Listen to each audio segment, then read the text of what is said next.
Hola y bienvenidos. Welcome everyone to the Cafecito Hour with the Hispanic Caucus for ASHA. My name is Leslie Guzman. My pronouns are she, ella, and I'm so glad you're here with us today. I'm a bilingual speech language pathologist, a listening and spoken language specialist, and I have the honor of serving as vice president for professional practice. I want to start by thanking everyone who connected with us at ASHA. It was so much fun to meet with everyone, whether you stopped by the MCG table, you supported the presentations, or joined us at the meetup. It was really nice to meet everybody and just talk about, future plans for our community and everything that we're building. So I hope that everyone has their cafecito or tea, whatever makes you feel cozy, because that's what this hour is meant to feel like. It's meant to feel like warm conversations among colleagues and friends. And of course, today we have a very honored and special guest, Dr. Joshua Allison-Burbank.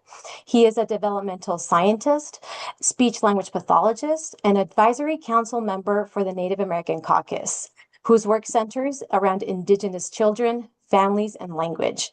In a moment, I'll share his complete bio so you can learn more about his clinical, research, and community leadership. All right, so before we dive in, we want to take a moment to highlight who we are as a Hispanic caucus. Our caucus is beautifully diverse, representing individuals with roots across Latin America, Puerto Rico, the Dominican Republic, and Cuba, Central and South America, and Spain. Our shared heritage shapes our missions to advocate for culturally and linguistically responsive practices and to increase Spanish-speaking professionals and resources to better serve the community. So as we move into this cafecito today, Indigenous and Hispanic Latina voices and experiences are at the center of this conversation. So discomfort may come up, and that's okay. Rather than turning away, the invitation is to stay curious, to listen deeply, and to notice what you might be called to rethink or do differently after today. But recognize it is always okay to step away if needed, and just please take care of yourself.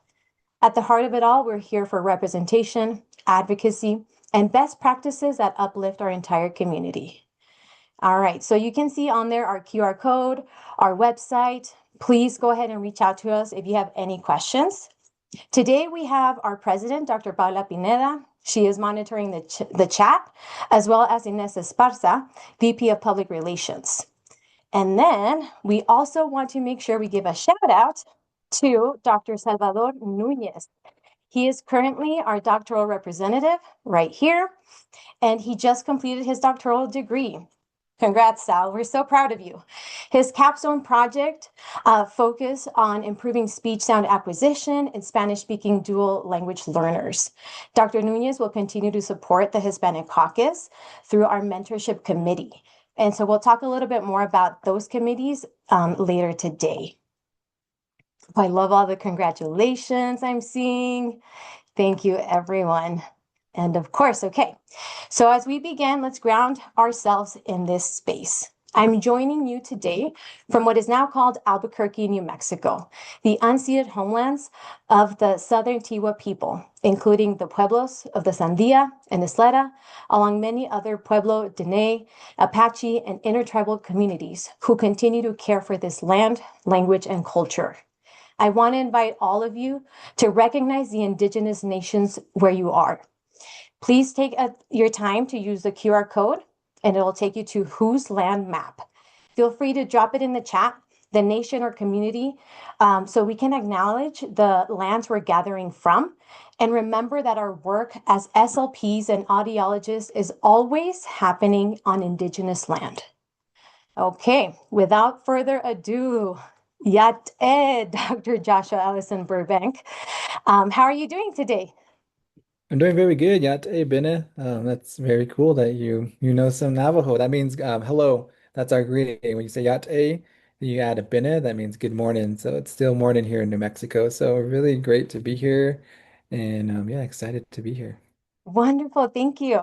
So let me take some time to read your wonderful and extensive, your bio. You have done so much in your career, and we are also grateful. I will be sure to share a lot of his work so that you all can take, if you haven't had the chance to read it, you really should.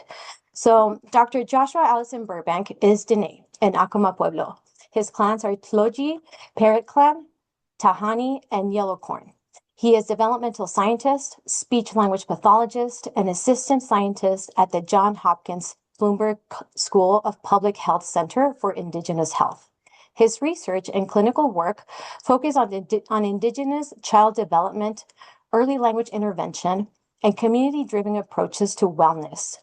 He leads multiple NIH and founded studies, including the Language is Medicine, randomized controlled trial, and the Ascending Beyond Barriers project on equity and early intervention for Native families. As founder of Ask Grandma Incorporation, an Indigenous-led digital health startup, and owner of Rainbow Farms Therapy Group, LLC, a land-based speech-language pathology practice in Albuquerque's South Valley, Dr. Allison-Burbank integrates technology, culture, and relational science to promote language connection and healing among Native children and their caregivers. All right, so Paula, are we seeing people acknowledging? Yes, some people have dropped the names of the traditional territories and the groups. Get Wonderful. more. Don't forget to scan and share. Yes, please do. And we'll save the chat and we'll be sure to share all of this with Dr. Allison-Burbank. So, of course, we're meeting today thinking about our cafecitos, right? And so when we talk about cafecito, we're not just talking about a drink. We're talking about a space for story, for teaching, and connection. In many Indigenous communities across the Americas, food and drink are where children learn who they are, where they come from, and how they care for each other, the land. And they use this through everyday language, jokes, blessings, and memories. So I will now pull up a poll. And let me see, here we go. So everyone can answer what they would want to drink if we were all together. And then, of course, we'd like for you, Dr. Allison-Burbank, to tell us what you would choose. And then if you have a story or memory or tradition from your community that connects to your drink of choice. Yeah, so right now I'm drinking coffee in my Pueblo mug here, but the atole is a real special drink that on both sides of my family. So I'm Diné, born and raised on the Navajo Nation. My mom is the one that's Navajo, and my dad is from Acoma, Pueblo. So New Mexico is my home, present day New Mexico. Born and raised on the eastern part of the Navajo Nation on the New Mexico side. Originally from a small town called Tohatchi, which means digging for water in the Navajo Nation. And so we're situated right up against some Chushka Mountain foothills, and in between the Continental Divide and the Chushka Mountains, and then on the more western side of the greater Chaco region. That's where I grew up. So on both sides of my families were farmers. We grew up growing corn, beans, squash, using a combination of dry farm methods and irrigation flood methods. So the blue corn, the Acoma and the Navajo blue corn, it's a very unique drink, but it's the story of the atole, I think, is real very special because we drank it up here in the present day Southwest, and we know it was definitely consumed down south as well too. So it's really significant and symbolic to be joining in this virtual space to talk about our shared drinks. And so Atole is a real special one that we consume on my both from both my Diné and Pueblo sides. That is awesome. Yeah, as I was doing some of my own research too. I mean, I grew up drinking atole, right? Like especially during right now during the holiday season. But then finding out that there's also like different versions of it, like you mentioned with like blue corn was something that I was very interested in. And so I'm curious if there's differences in the way that it tastes. But yeah, definitely a favorite. So let's see what more people have said. I'm gonna end our poll here and then share the results. It's pretty divided, it looks like, but it's between a latte and a tole. So, yep. I get that. I love my lattes too. All right. So let's continue. For this next portion, I'm going to talk about a lot of your research, Dr. Burbank. Like you've done so much work. And so I really want to get your perspective and your opinions as we move forward. Um, First, let me show these images. So many of us have seen these iceberg models before, mainly in grad school, and then still in our practice, we see them. So the cultural iceberg goes back to Edward T. Hall, who described how only a small part of culture is visible above the surface, while most beliefs, values, and histories are hidden underneath. And then again in our field, Dr. Sheehan's stuttering iceberg shows a similar idea. So we see that, what you hear and what you see with a person who stutters is only the surface and only the fraction of what is being actually carried out emotionally. So again, as SLPs, this is not something that's new to us. But as I was doing my research again and thinking about how I could better explain information and how SLPs are serving Indigenous children and families, I really leaned into a lot of the research. Some of it was this one that you see on the screen, where Mark Giberson and Kylea Ferris sparked my curiosity. And so I found that the iceberg model helped me to organize what is happening on the surface and then what is really happening underneath. And so as you can see here, in this study where they surveyed SLPs in regards to their preparation and practices in serving Indigenous families and children, and on the surface level, things seem like, they're okay. Like there's some acknowledgement that 86% of surveyed practitioners believe that Indigenous children are disproportionately represented in special education.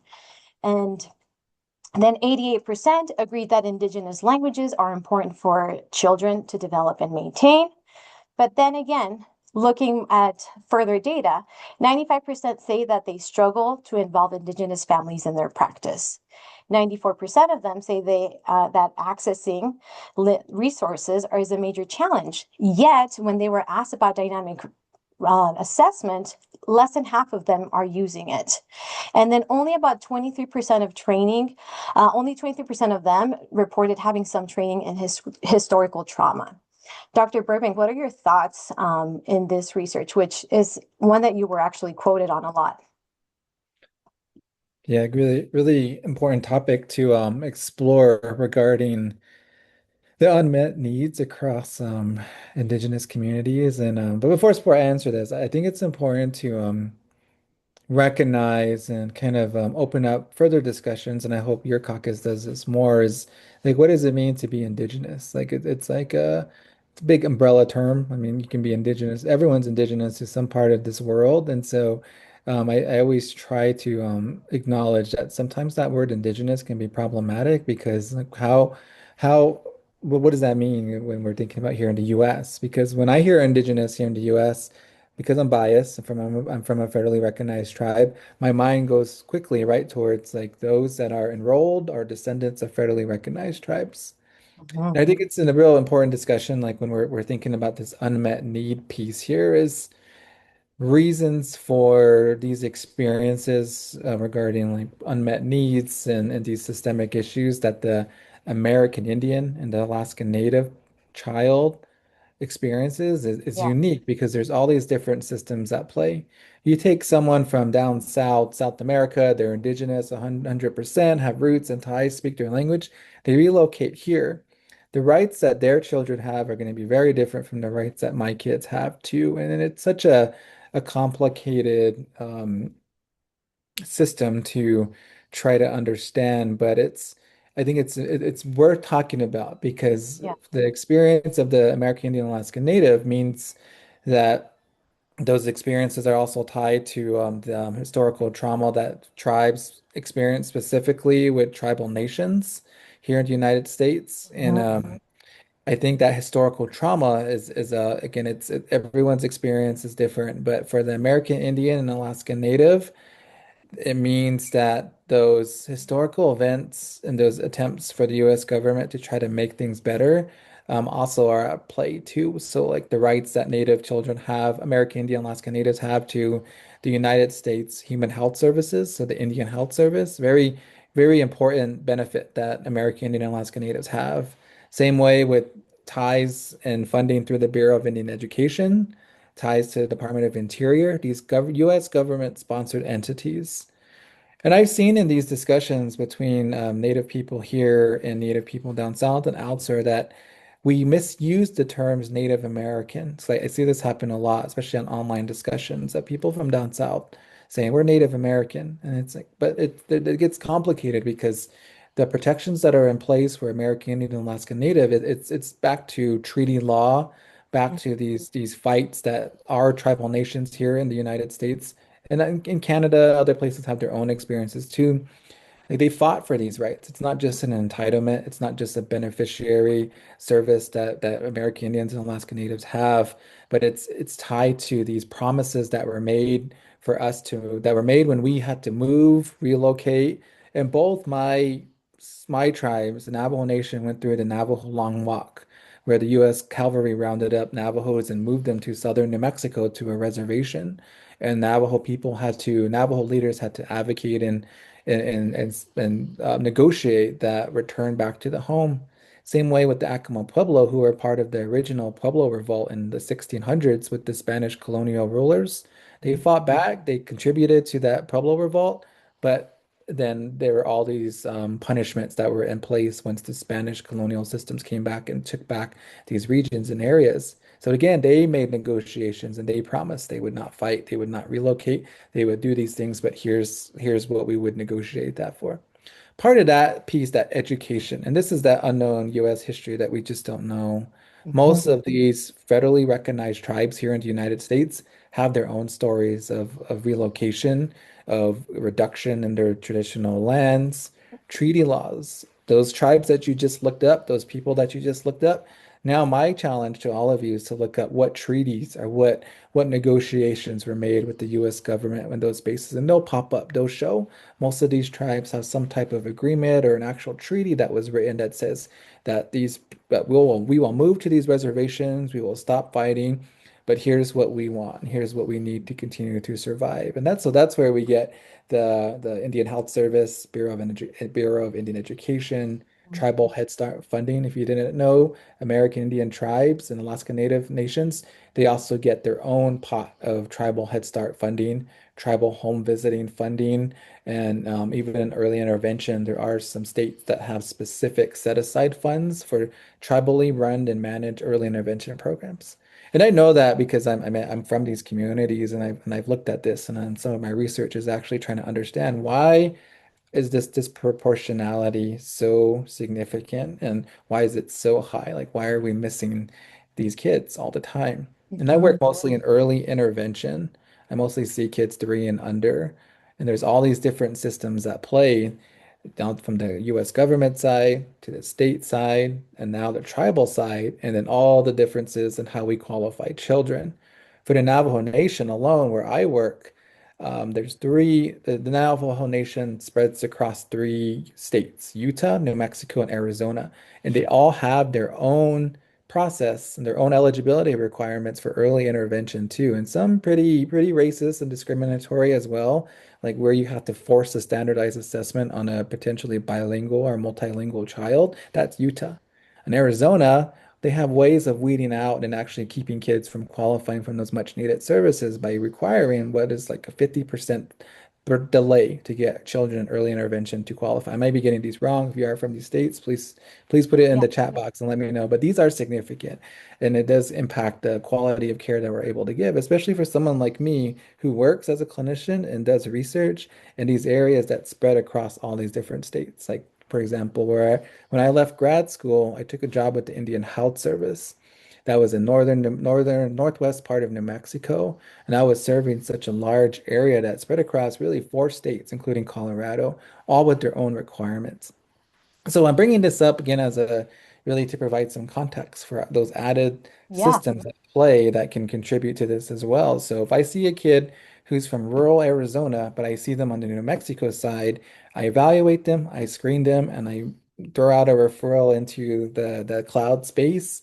Who I don't know who's going to receive that. And if they're located on the Arizona side of the reservation, but their post office is on the New Mexico side, that means that when Arizona gets that referral down in Phoenix, they kick it back because that person's using a New Mexico post office box too. And so I think those are that rurality factor, those multi-systems at play, and that discrimination piece that's really tied to like structural racism that's just not getting any better is what contributes to this as well. And so then when we do these child find events, or when I'm called in to help with these overwhelming referrals that happen in kindergarten, it's tied back to this, is all these different systems at play and no one working together to find synergy and ways to work. And so that's just one example, one tribal nation, one example. There's 500 plus federally recognized tribes, nations, villages, rancherias across the United States. And so they all have their own systems at play that contribute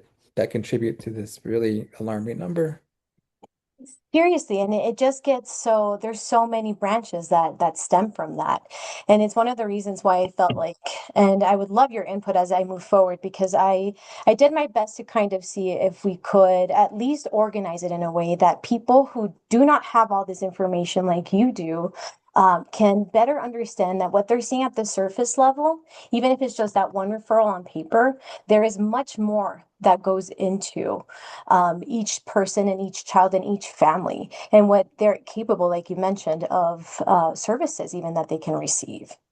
And so I just want to make sure that I do highlight some of your work, because along this journey, I found your articles as well as Dr. Christine Vining and other Indigenous and allied authors that really helped me as a person who is not part of a nation, or to better understand all of these layers and complexity that really goes into this framework.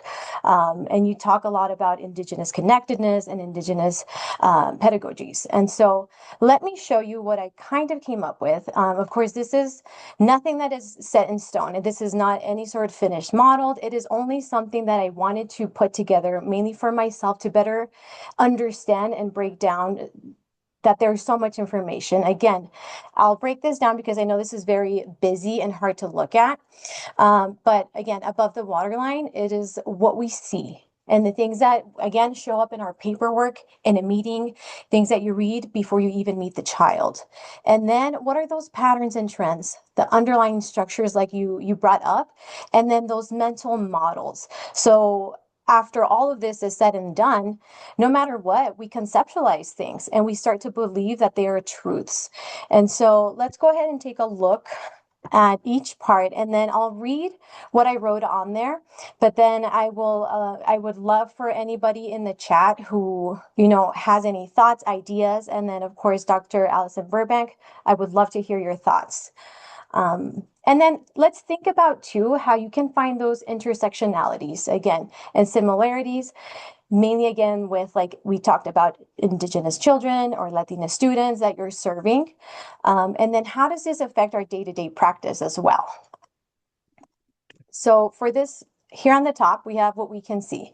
Again, you get a referral, you read the paperwork, and you see that you have a child who, has been labeled with an identity already.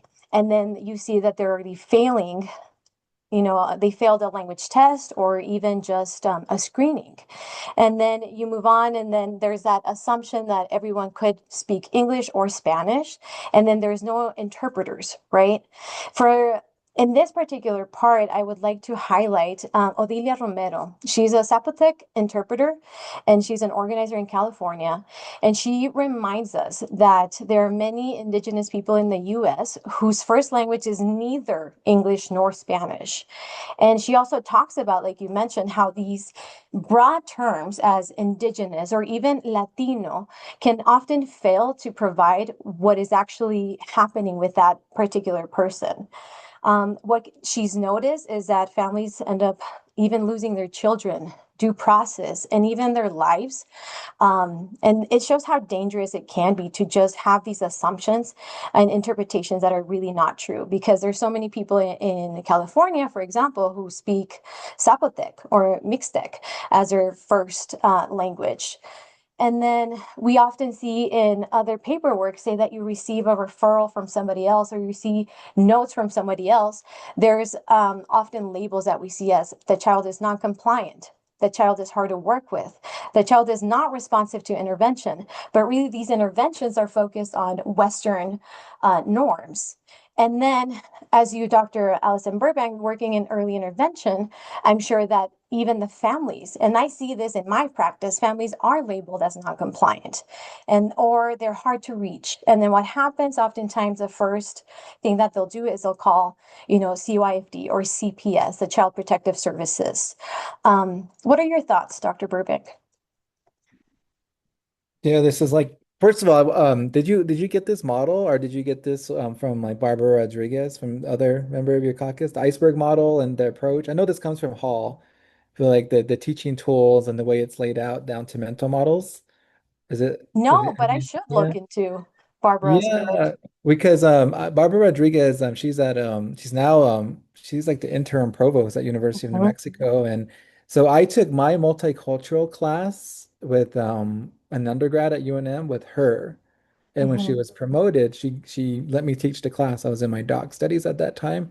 And so this was one unique approach. And I Mhm. because when I get asked like how do you address a problem like the disproportionality across any marginalized group?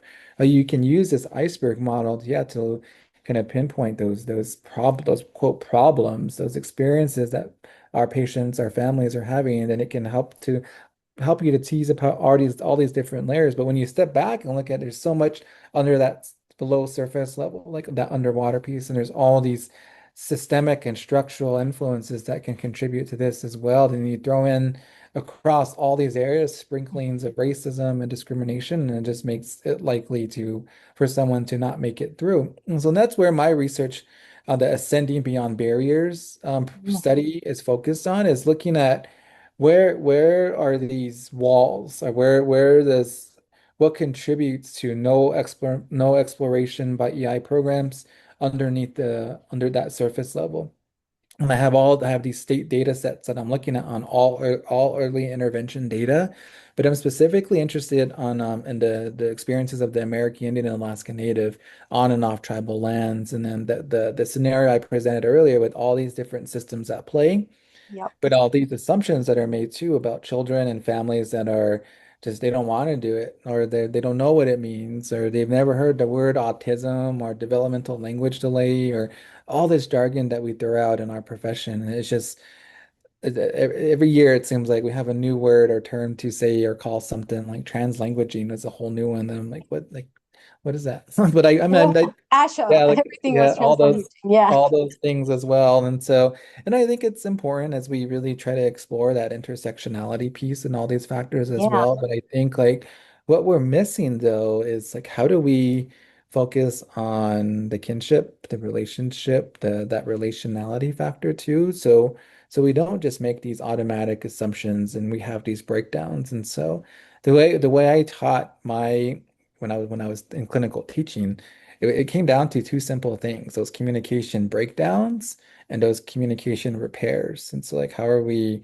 figure out those breakdowns and we try to help people with those repairs as well too. And it's so simple to me. But maybe that's just my mind as well, thinking and how to fix this as well. But if we're really to look at understanding those breakdowns, like that requires you to look at all these different systems at play. So the language, are you even talking to that family in the right language? Exactly. Are you talking to the right person as well? Like who actually spends time with that child? Very often in the homes where I work, it's usually that older sibling that's taking care of that child. The parents are working somewhere, or the grandparent and that shifts the whole dynamic because usually that grandmother I work primarily with Navajo Nation and Acoma Pueblo, and many times these grandparents speak mostly that indigenous language, and what like very elementary English that they know, there's no room or time to explain autism and those things in the English language. It's like, oh, we got to stop. We got to figure out a better plan to translate and make sure this family's understanding.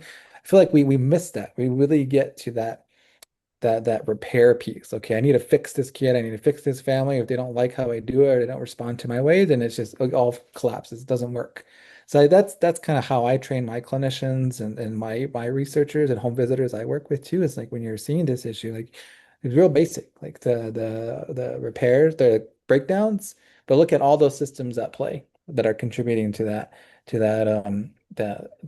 breakdown. And it's usually not just because of that child's exceptionality. There's all these different factors. If you don't take the time to figure those out, like you're not going to be really good at repairing it, or it doesn't generalize over. And then we ask, like, why isn't this transferring over to another setting and all that too? But it's like we don't spend enough time looking at that. So all these things here, all these experiences and all these actual things that we see, and this is almost in every single referral that I get in early intervention, like something there's some barrier, there's something that's contributing to progress and things happening the way they're supposed to as well. So I think like there's just so much right here that could save a lot of time and energy and really build the more positive momentum that we need with families if we just took time to understand these points right here that you have listed here. And so I like yeah. what you brought up in terms of like that communication piece, like tying all of this into that piece and those breakdowns that happen. And then it all kind of starts to trickle down. So as I was putting all of this information together, again, I got so much of it from your work. And so that's why it probably looks very familiar because that's where I was basing this information off of. But I did try to use some method in the sense that how there's that trickle down effect. So let's look at next the patterns and the trends. And then again, there's, for example, overrepresentation of Indigenous and other racialized students in some disability categories. This is something that you cited from Collier 2011, where it was listed that American Native children are nearly 3 times more likely to receive special education when compared with other children in the United States. And then what else do we have? Well, then we have that underrepresentation of Indigenous SLPs and audiologists as professionals and leaders in all of the settings that we work with. And of course, in ASHA, we know that 91% of SLPs identify as white females, 69% identify as Hispanic or Latino, and 0.3% identify as Indigenous, also cited in your work. And then because there's that lack of understanding and being in those mental spaces and understanding the child and the family's perspective, then we have this misrepresentation of bilingualism as a disorder rather than a difference. And then what happens after that, there's that pressure for the families to drop the Indigenous language or the home language. And then what happens from that, there's under or misdiagnosis on the communication needs. Any thoughts on this? Yeah, that first one, I'm just gonna kind of go down this list here as well. I have a couple comments on this one. Like this overrepresentation, like it's definitely there. Like this just where the numbers are high. And I think most of that is accurate, and most of that is like there's a child that needs something, especially like at that entry into kindergarten, early elementary. That's when we seem to catch a lot of kids that have some type of communication difference that we need to explore more. But I also think in some areas you see the opposite too. There's that under representation of children in program, like where we should see them. And that's what I'm doing in my kind of big data analyses that I'm doing of state early intervention is like looking at states that have high numbers of indigenous children from federally recognized tribes like Arizona, Oregon, Minnesota, and Florida. But what I see though in some of these states that do have these high numbers where kids should be identified and we tend to see a trend of kids in program based on all this Head Start data that we have.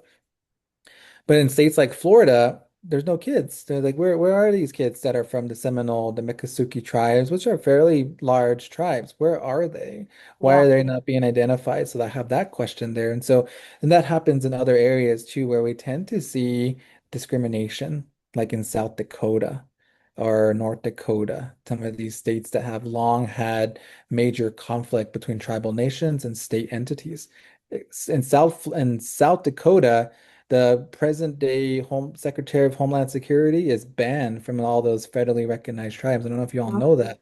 And Yep. so that means, yeah, that's clear indicator of conflict within Yep. one state as well, where their former governor actually isn't invited. She's banned, and tribal law enforcement would keep her So I'd like to think of like what would happen if that Homeland Security secretary came and tried to visit one of those communities, what would happen as well. But it's those types of discrimination and this historical conflicts that do contribute to those low numbers in early intervention programs off tribal lands in South Dakota that are supposed to be serving children there too. Exact same thing. So there's a pattern there. So Florida, South Dakota, and that list, Kansas, where I used to work and live, Yep. same thing, same scenarios as well. And we see that here in New Mexico as well, up in San Juan County in northwest part of New Mexico. Like I see that as well too happen a lot. And it is tied to politics and it is tied to racism and discrimination.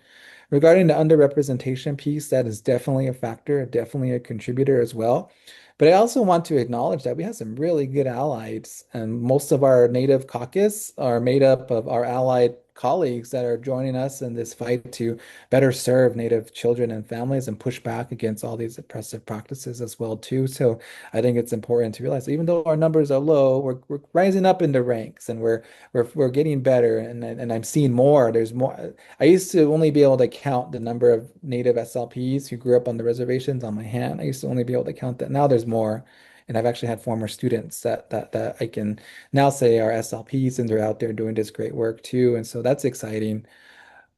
But this bilingual piece, it's still a factor. It's still like we still have Indian health service providers that tell families Yep. you pick a language, speak English to your child. It's too confusing. Just it's so common in tribal communities that are served by Indian Health Service program, government facilities that part of my intervention, the language is medicine intervention, where home visitors go and work with families to try to address early signs of developmental delay, that we have an entire lesson that bilingualism mythbusters.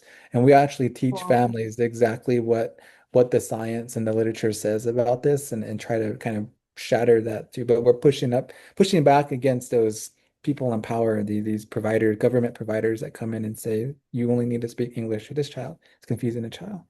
But all this, of course, is going to contribute to a variation across diagnosis. Like, do they actually get the service?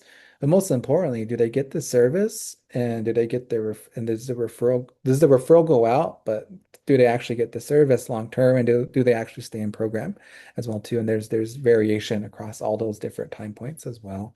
So yeah, patterns and trends, but yeah, really tied to a very racist and discriminatory system that is still not getting any better.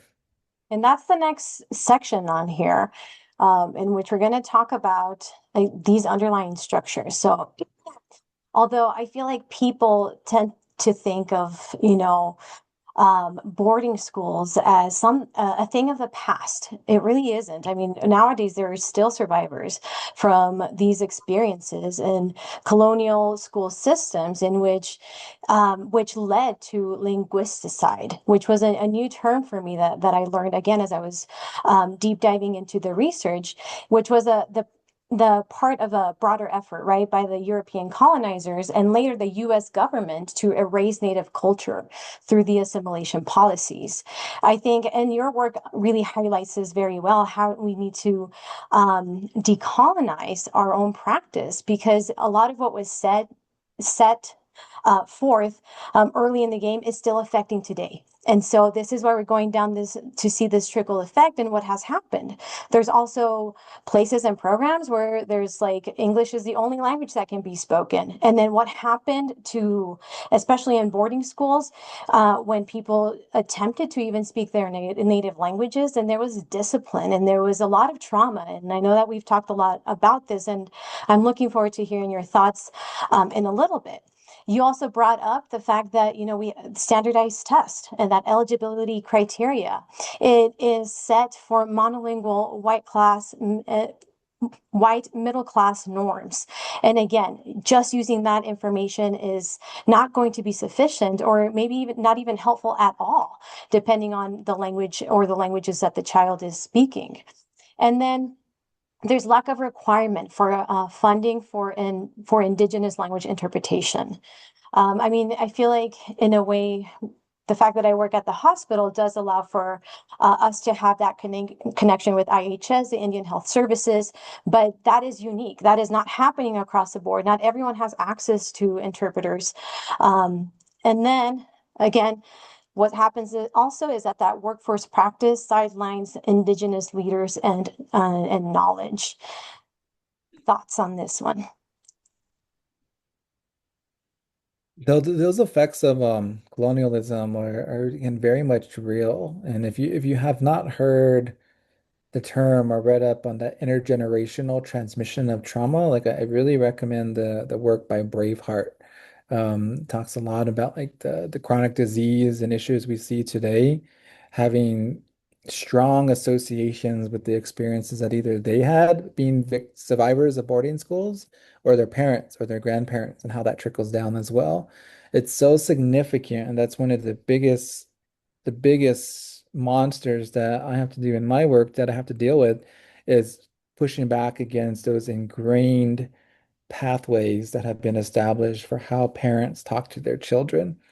And this is why I'm focused on the little kids. I prefer little kids like toddlers and infants because of that critical period that we all know about, but also because it's an opportunity as well for the caregivers and people in that house to actually see how much influence they have on their future when it comes to that generational transfer of knowledge and skill sets and all in culture and identity too, because and we, if we can break cycles and shift the way we talk and interact with the young kids, maybe then they have a better chance, or they will have a better chance at actually breaking these systems of oppression tied to colonialism.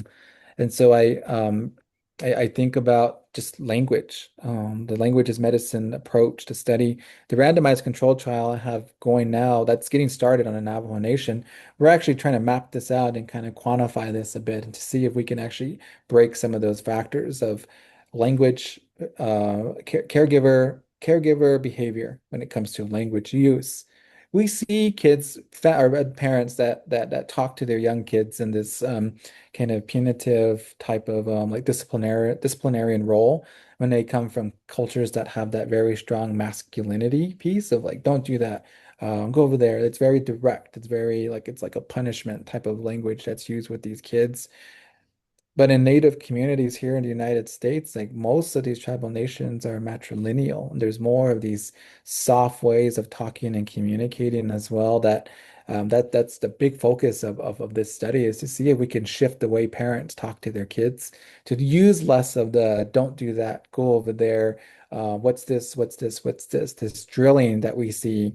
And in the work that I do now, like I'm actually trying to look at the experiences of families that have parents that have either gone to boarding schools, but it's really their parents that went to these government boarding schools, lost their language, were only talked to in a certain way, detached from a lot of these important relationships with their peers. And then they eventually, if they survived that experience, they came home and they were speaking in English only and talking only in a certain way. And that's how they parented and talked to their kids. My study right now, we're using Lena, that recording the device where we can actually leave with parents, where we're actually going to be monitoring that in Navajo families to see if we can shift by actually giving models and teaching parents like here's in a gentle way, of course, here's how you were reading in the past to your child. After some coaching, and here's how you honor your young child. We use a very culturally aligned way of you in our coaching model. We actually shifted teach model coach to teach model keh. So teaching model and then keh means kinship ties, relationship building, and honoring one another. We switched that model, and that's what we talk to how we talk to parents. So that's the goal. That's what it's requiring to be able to get families to shift the way they talk to their young kids as well. And so we piloted that and it works, and we're going to move this to a randomized control trial to see if it actually can support long-term parent caregiver change in the way they talk to their young kids. In order to do that, though, like this has required a lot of key people to come in, assessment people, bilingualism people, linguists, translators, and that's all who have been part of my community advisory board and technical advisors as well too, because we understand that neural development. Again, we understand breakdowns and repairs, and that's what we know.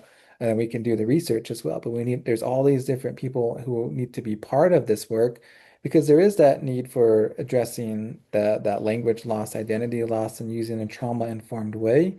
But also when you make room by shifting some of that negative parent energy, that opens up space for this kind of reabsorbing of this indigenous language use as well. That another lesson in my languages medicine intervention is on increasing native language use.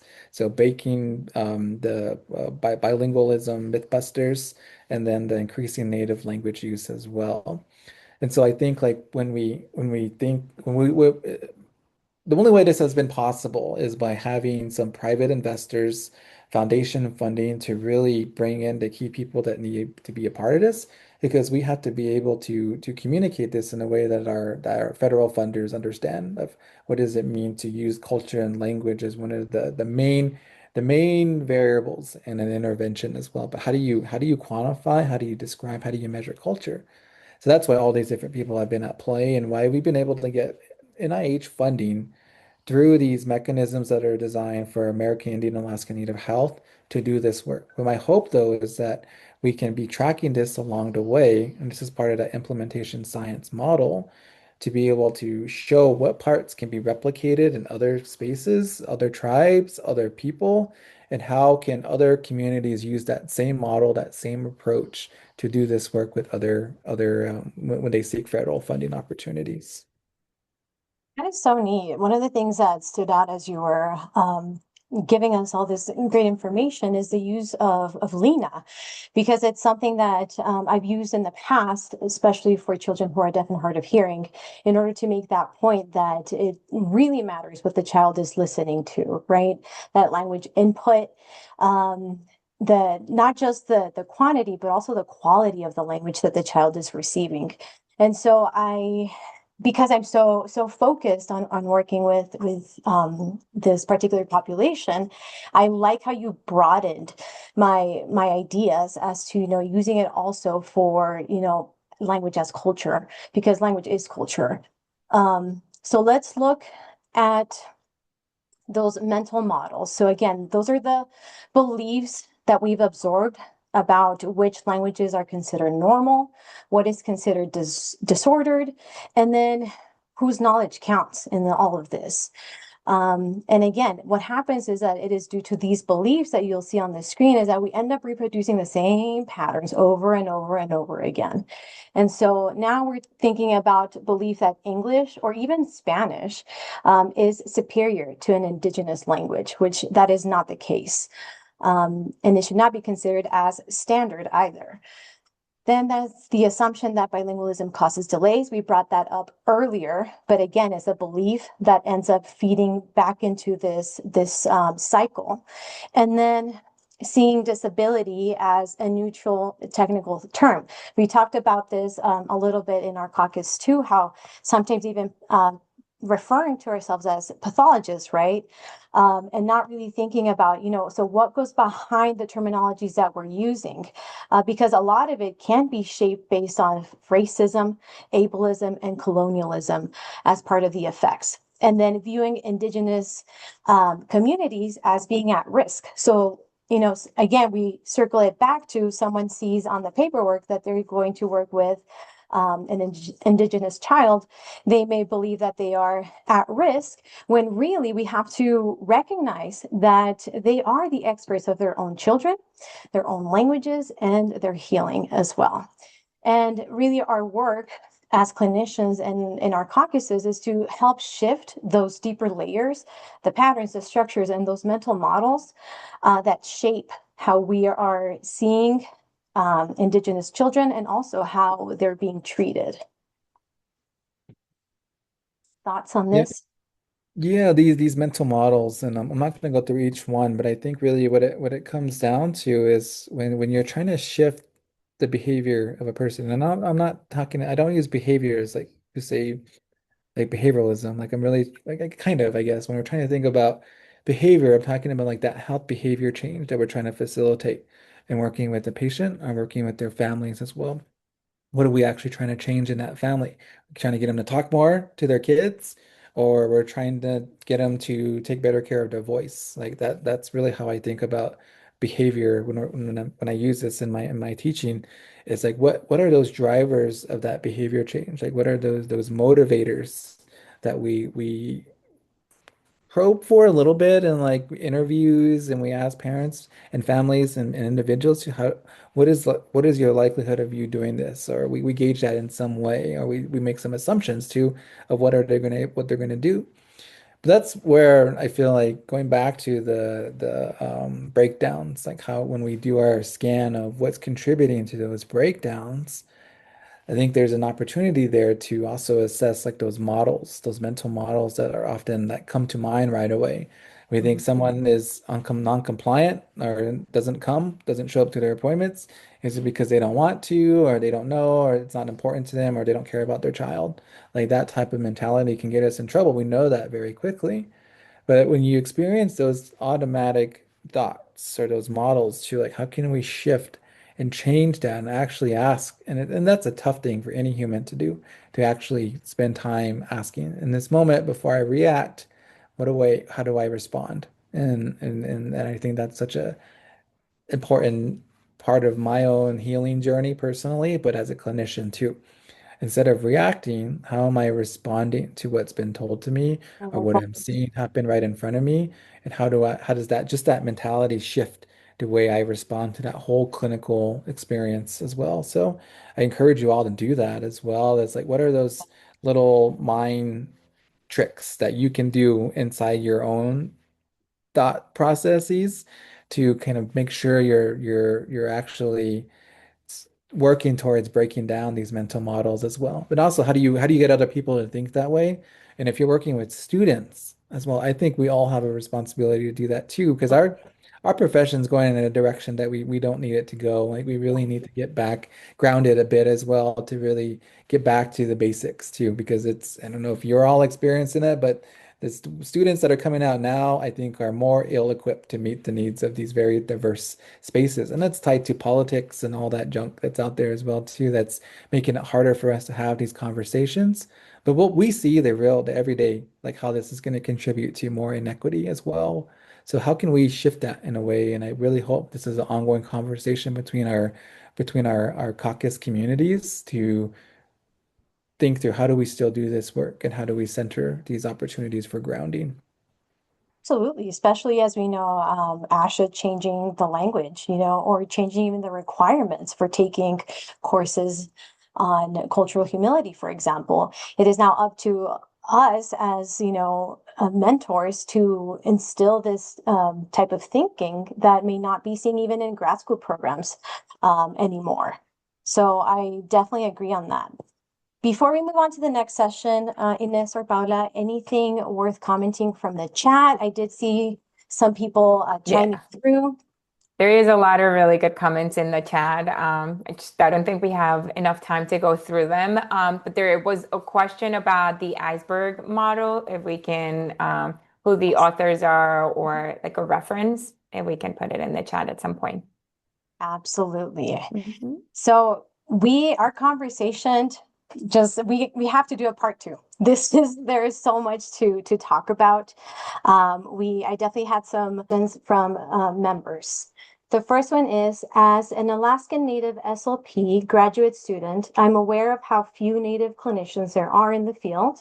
How have you navigated the lack of Native representation in speech pathology? I think you gotta find, and it can start with just one person. You gotta find that mentor, that person that comes from the same background or similar lived experience. For me, it was Christine Begay Vining, and it was also Barbara Rodriguez as well too, being a native New Mexican and coming from rural New Mexico as well. Those were the two people that I really leaned on to navigate school life and to piece things together, to put things together that like because there's a lot that we see in here in these professional spaces and structured learning environments, but like when we get back to our patient or back to that community, like how do we apply it? How do we do that too? And so it's helpful to have someone that's done it and someone that and very often they don't realize that they're doing it so well too. That's been my experience is those best teachers are the ones that are actually doing it and showing it and living it and they don't talk about it. Like that's been my experience. And so we have a very strong caucus at the Native with the Native Caucus of senior leaders that have been around for some time. Like Mark Guberson is one, kind of an allied researcher in Wyoming. He's got the papers that were shown earlier. But if you reach out to the caucus, we're going through a rebirth with our Native Caucus as well too. We do have people that are willing to help and Yeah, support. And I'm always here to help. If you are passionate, if you awesome. are Indigenous or just really anyone and you care about this work as much as I do, I will make time for you. So keep in touch. And if it's not me, I can connect you with other Alaska Native colleagues as well. We do have people up in Anchorage and people serving those remote areas, SLPs and audiologists, some former students that I could connect you with as well. So reach out and keep in touch. I'm pretty active on the Instagram, the social media thing. You Yes. can you can find me there too and get a hold of me. This Native American caucus is one that like most of us are monitoring within the caucus too. And you can always email me. I think I shared. I'll put it in the chat box here if you want to talk, connect, or do a one-on-one cafecito. I'm happy to do that as well. So I always love happy that. to meet with students. Yeah. That's wonderful.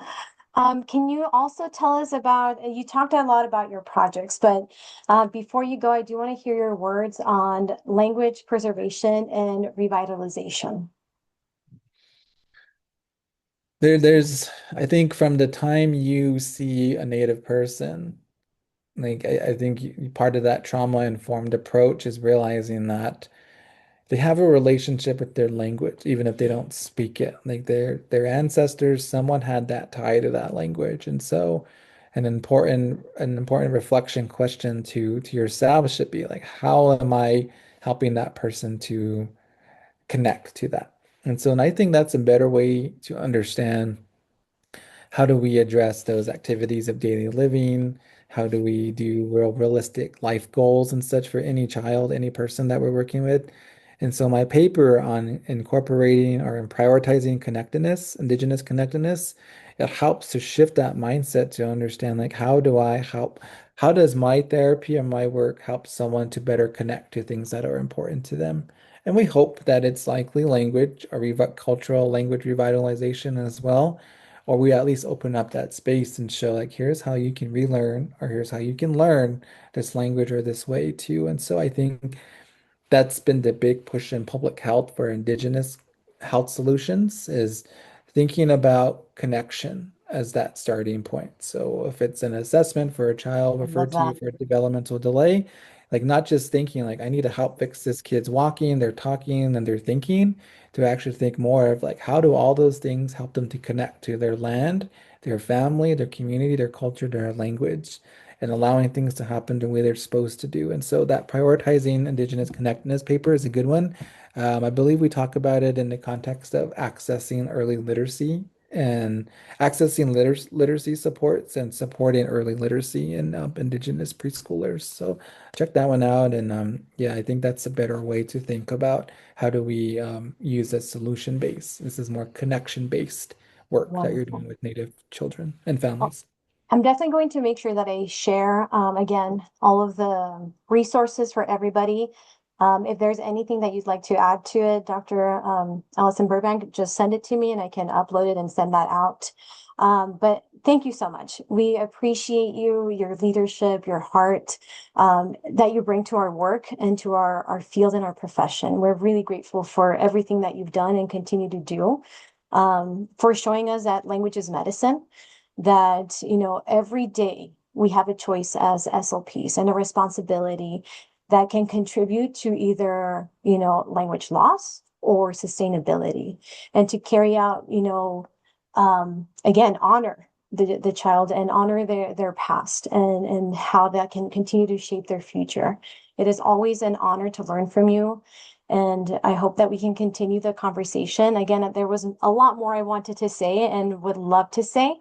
But thank you so much for being in this space with us. Thank you Appreciate for it. having me. All right, take care, everyone. Happy Thank, winter. thank you. Bye bye.